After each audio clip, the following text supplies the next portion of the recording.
अध्यक्ष महोदय, ह्या प्रस्तावाला तिथल्या ग्रामस्थांनी प्रचंड विरोध केलेला आहे.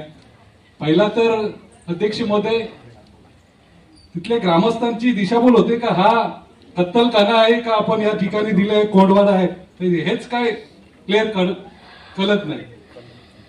आणि हा कत्तलखाना नाहीये, हा निवारा शेड आहे. त्याच्यामुळे त्या नागरिकांची दिशाभूल झाली. परंतु विरोध आहेच, तुमचा कत्तलखाना असो किंवा हे असू दे, काही असू दे. या ठिकाणी सन्माननीय कुत्रे मध्ये किंवा प्राणी मध्ये यांचा स्वान सन्माननीय स्वान शब्द आलेला आहे. चांगली गोष्ट आहे, चांगला सकारात्मक बदल तुमच्यात घडतोय. अहो काय सांगावं, आमची एवढी अडचण झाली. कुठं गेलो का काय विषय सचिव साहेबांना सांगितलंय, बाबा तुम्ही शोधा काय बोलायचं आम्ही. ही अशी अडचण येतो अध्यक्ष मध्ये. तुम्ही सांगितलंय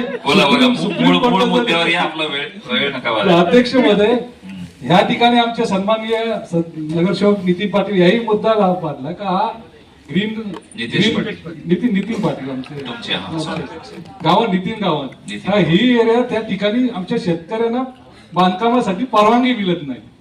रेड आणि ब्ल्यू एरियामुळे पूर नियंत्रण रेषा. तर या ठिकाणी ह्याला कशी का परवानगी मिळते, हे बरेचसे मुद्दे आहे. या सर्व मुद्द्यांचा ग्रामस्थांचा विरोध आहे. करून हा विषय तुम्ही परत एकदा स्थगित ठेवा किंवा